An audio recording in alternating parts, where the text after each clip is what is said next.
All right, these are notes on parts of a wave, which is chapter 13.1 in your book, and the electromagnetic spectrum, which is 14.1. First, we're going to start with identifying the parts of a wave.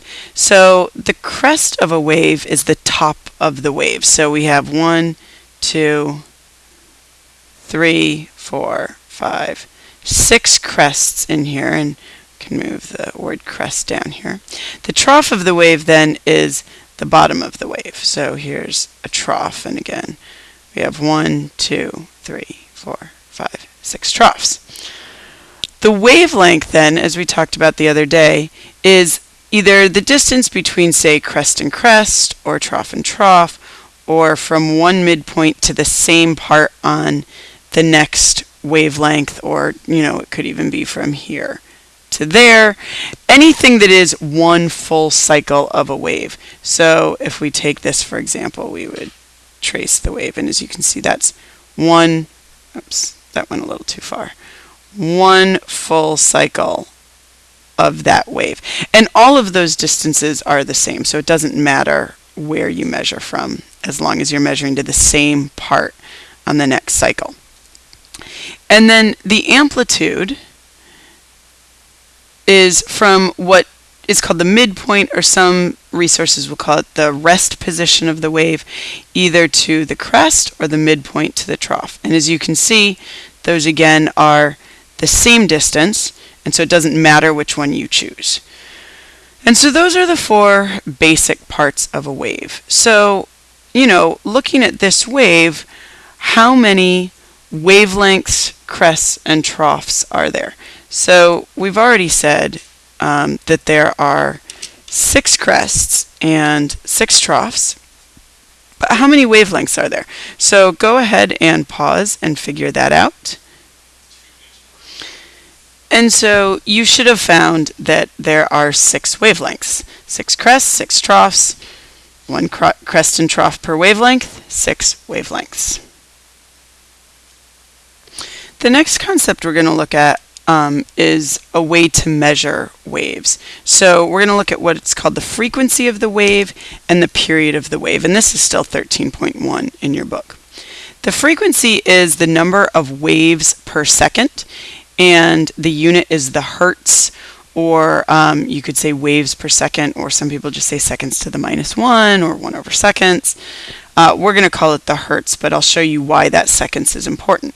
Because the period is what we call in math the reciprocal. Hopefully you know what a reciprocal is. If not, I'll kind of show you a little later. But it's almost the flipped fraction of the frequency. So where frequency is number of waves per second, period is number of seconds per wave, and the unit there is simply seconds. And so looking back at this wave, if we have 2 full wavelengths in 4 seconds, go ahead and calculate the frequency for that. So go ahead and pause and then check your answer. You should have had a frequency of 2 waves in 4 seconds. 2 divided by 4 is 0.5, so the frequency is 0.5 hertz. Now go ahead and calculate the period for this wave. So we're just going to flip the fraction, or take the reciprocal, as it's called in math. So you get 4 seconds and 2 waves. So 4 divided by 2 is 2 seconds, meaning every 2 seconds there is 1 wave, which makes sense based on the picture.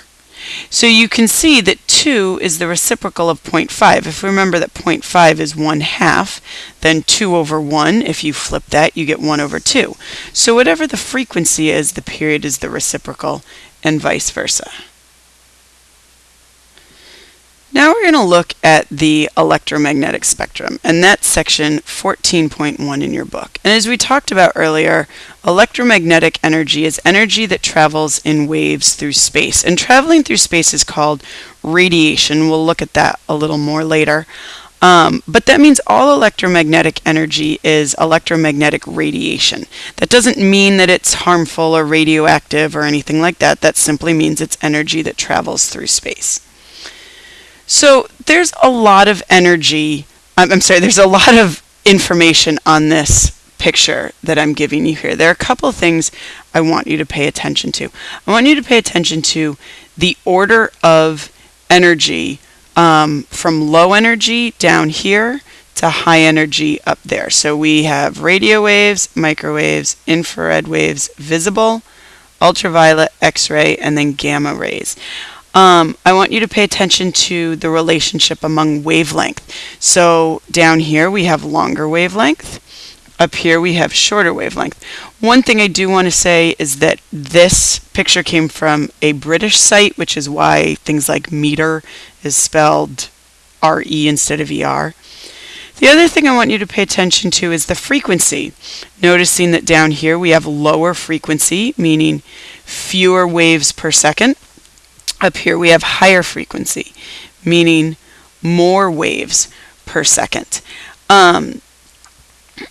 The pictures in the middle, kind of right here, are not pictures of these waves, but they're the approximate equivalent size. So, for example, a radio wave is approximately the size of a football field, where a gamma wave wavelength is approximately the size of an atomic nuclei. And then down here, it simply expands the visible light spectrum so that we can look at that in more detail and see, red light is 700 nanometers, violet light is 400 nanometers.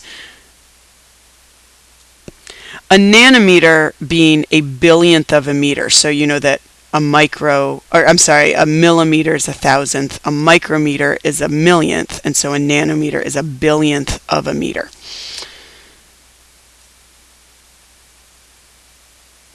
So in looking at the electromagnetic spectrum, it turns out that our atmosphere shields us from different types of electromagnetic radiation.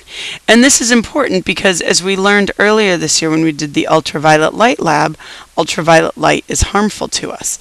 So this diagram shows kind of the shielding that we get from our atmosphere.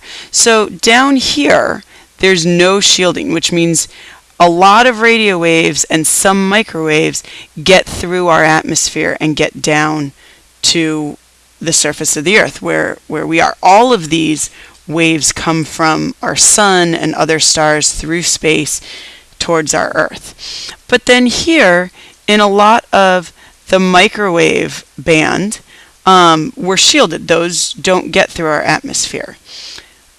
Here in the visible light band, you'll notice there's a lot of shielding, a lot of light getting through, which is why we can see it. Otherwise, we wouldn't be able to see it if it didn't get through our atmosphere. In this area here, there's, some shielding from our atmosphere, but some gets through. And then there's a lot of shielding here. So a lot of this light doesn't get through. And so this explains back when we learned about ultraviolet light, why we said that most of the ultraviolet light in our atmosphere is ultraviolet A. And the reason for that is that ultraviolet A is lower energy, so it's going to be down here compared to ultraviolet B, and then C. And these are not exact distances, so don't look at that and say they're equally spaced.